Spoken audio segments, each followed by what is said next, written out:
दिल्ली सरकार तीसरी लहर अगर आती है, भगवान ना करे कि तीसरी लहर कोरोना की आए, लेकिन अगर तीसरी लहर आती है तो उसकी तैयारियां हम पूरी जोर शोर के साथ, पूरी शिद्दत के साथ कर रहे हैं। दूसरी कोरोना की लहर जो आई थी, इसमें सबसे बड़ी दिक्कत आई थी ऑक्सीजन की कमी हो गई थी, और ऑक्सीजन की कमी की वजह से कुछ दिनों तक काफ़ी ज़्यादा दिल्ली के लोगों को परेशानी भुगतनी पड़ी थी।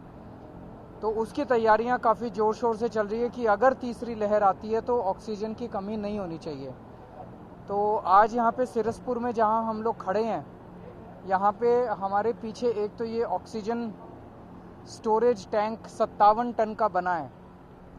इसी तरह के 2 ऑक्सीजन टैंक और बन चुके हैं, एक बाबा साहब अम्बेडकर हॉस्पिटल में और दूसरा जीटीबी हॉस्पिटल में, डीडीओ हॉस्पिटल में। तो 3 storage tank, oxygen storage tank 57 capacity each, तो 171 टन कैपेसिटी के ऑक्सीजन स्टोरेज टैंक दिल्ली में बन चुके हैं। दूसरी चीज़, यहीं पे हमारे पीछे इधर मैदान में ऑक्सीजन जनरेशन प्लांट बनने जा रहे हैं, जिनकी 2 ऑक्सीजन जनरेशन प्लांट होंगे, जिनकी कंबाइंड कैपेसिटी लगभग 13.5 टन होगी। तो इस तरह से दिल्ली के अंदर जगह जगह ऑक्सीजन की सुविधाएं क्रिएट की जा रही हैं कि अगर तीसरी लहर आती है तो ऑक्सीजन की कमी लोगों को नहीं होनी चाहिए। और भी कितने प्लांट्स आप लोग बना रहे हैं? ये 3 तो आपने बताया कि अभी कल कल 19 प्लांट्स का कल या परसों में उद्घाटन है, वो भी लग चुके हैं। तो कल या परसों जब उद्घाटन होगा तो आपको बताएंगे। तो पूरी दिल्ली के अंदर अभी कई सारी फैसिलिटीज़ ऑक्सीजन स्टोरेज की फैसिलिटी क्रिएट की जा रही है, ऑक्सीजन जनरेशन की कैपेसिटी क्रिएट की जा रही है। टैंकर्स भी हम लोग लेके आ रहे हैं। इस बार सबसे ज़्यादा दिक्कत टैंकर्स की आई थी कि अगर हमें आसपास के स्टेट से, हरियाणा से, उत्तर प्रदेश से ऑक्सीजन मंगानी पड़े तो टैंकर नहीं थे। टैंकर्स भी लेके आ रहे हैं। तो सब तैयारियां चल रही हैं।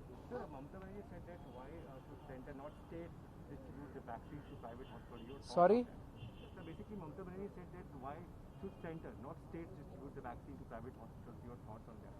why should center not distribute to the states? Centre ही तो डिस्ट्रीब्यूट कर रहा है। वो कह रही थी स्टेट्स क्यों नहीं कर रहे, सेंटर क्यों कर रहा है? मेरा मोटे तौर पे मेरा अपना ये मानना है कि इस वक्त वैक्सीन की बहुत ज़्यादा परेशानी है। वैक्सीन की अवेलेबिलिटी की सबसे बड़ी समस्या है, और ये अच्छी चीज़ है। सेंटर ने कहा है कि 21 जून के बाद पूरे देश के अंदर वैक्सीन फ्री में सेंट्रल गवर्नमेंट सप्लाई करेगी। हालांकि उन्होंने ये जो किया, ये सुप्रीम कोर्ट के आदेश के बाद और सुप्रीम कोर्ट के दबाव में केंद्र सरकार ने निर्णय लिया, लेकिन देर आए दुरुस्त आए। लेकिन 21 जून के बाद भी वैक्सीन कहाँ से आएगी, एक बहुत बड़ा क्वेश्चन मार्क है। वैक्सीन की अवेलेबिलिटी तो देश के अंदर है नहीं, वैक्सीन की तो भारी कमी है। तो वो एक सबसे बड़ा क्वेश्चन मार्क है। अगर वैक्सीन अवेलेबल हो तो अब जो दिल्ली में मॉडल हम लोग लागू किया है, जहाँ वोट वहीं वैक्सीनेशन, हमारे देश के अंदर चुनाव की जो मशीनरी, एडमिनिस्ट्रेटिव मशीनरी, ये बहुत सशक्त मशीनरी है। अगर देश के अंदर इसी को मॉडल को पूरे देश में अप्लाई किया जाए, मैं समझता हूं कि 2 से 3 महीने के अंदर पूरे देश को वैक्सीनेट किया जा सकता है, अगर वैक्सीनेशन की सफिशिएंट क्वांटिटीज हो तो। सर, एक और सवाल है कि क्या सर सेंटर जो है वो आप लोगों को वेलफेयर का जो काम है उसको करने में कुछ उनकी तरफ से अड़चन आ रही है? सेंटर से तो कई अड़चने आ रही हैं। आप लोग देख ही रहे हैं, रोज ही देखते हैं।